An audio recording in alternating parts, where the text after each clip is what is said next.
I love telling this story. I remember when I was back at school, it's actually quite a funny story. I went to a private school, and then when you get to year 9, you had to do some type of activity. It was actually compulsory. And the activities that you got to choose from were either be in the cadets, be in the Air Force, be in the orchestra, or do debating. Now, the last two, I was never a chance, mate. I'm lucky to play with myself instead of fucking playing an instrument. So forget about that component. Debating, I was at a school that was highly intellectual, and honestly, I was no example of how smart they were. Their intelligence was way beyond me. In actual fact, I was probably an embarrassment to the school. So it only left me with two, Air Force and the cadets. I don't know why, but back in my day, Air Force had a stupid value to it that everybody that was homosexual ended up in the Air Force. I don't know why that it had that stigma to it. So I chose to be in the cadets. Anyway, it was the biggest fuck up of all time.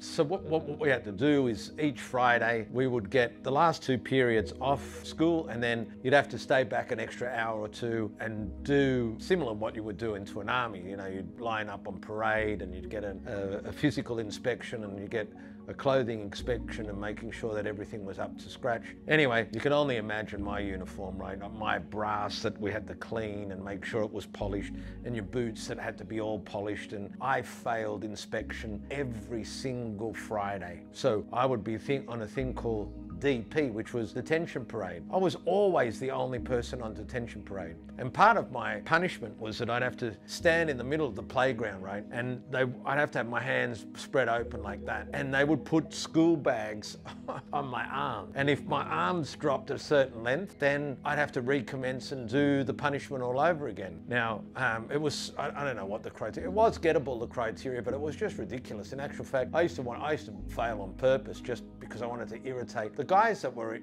our superiors were just guys that were prefects in 2 years above us. So they were just fucking wankers pretending to be something special. They used to drive me crazy, you know. They were that up themselves, you know. First time they got a little bit of authority, and being very conscientious and intelligent, they took it really super seriously. Anyway, part of being there, they'd one day a year, they would try and take you to a remote country town and try and simulate war scenarios, right? Because that's what we were in the army.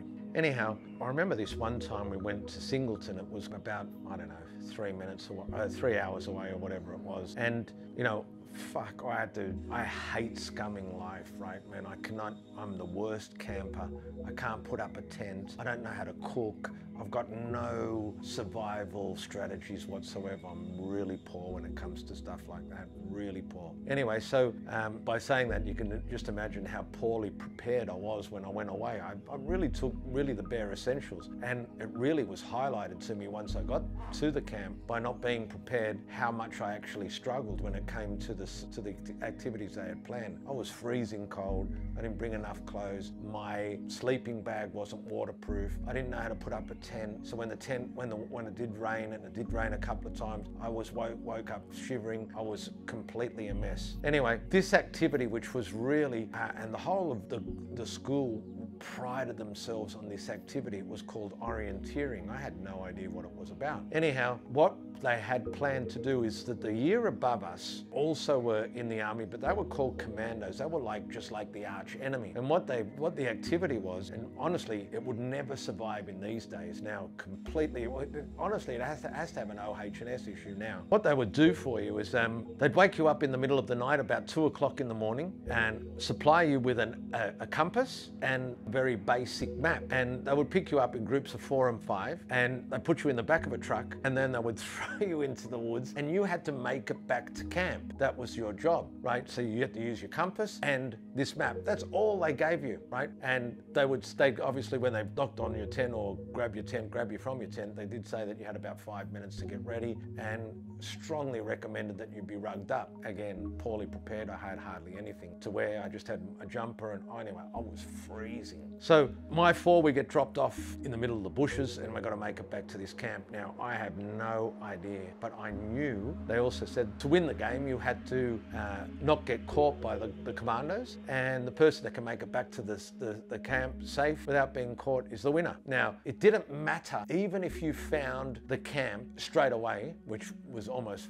well, it is physically impossible. Say you got there 3 hours before curfew, you couldn't turn up to the camp, you had to hide in the bushes and then turn up right on the cutoff time. So no matter what, you're out in the wilderness, unsupervised, with your gang for 6 or 7 hours. I think it was like 7 o'clock in the morning that we had to be back at the base by. Anyway, half an hour into the activity, I'm like shivering. I'm like, I cannot stand this anymore. Couldn't read the compass, couldn't understand the map, and the 3 squareheads I was with were like driving me crazy. I decided I need to get caught.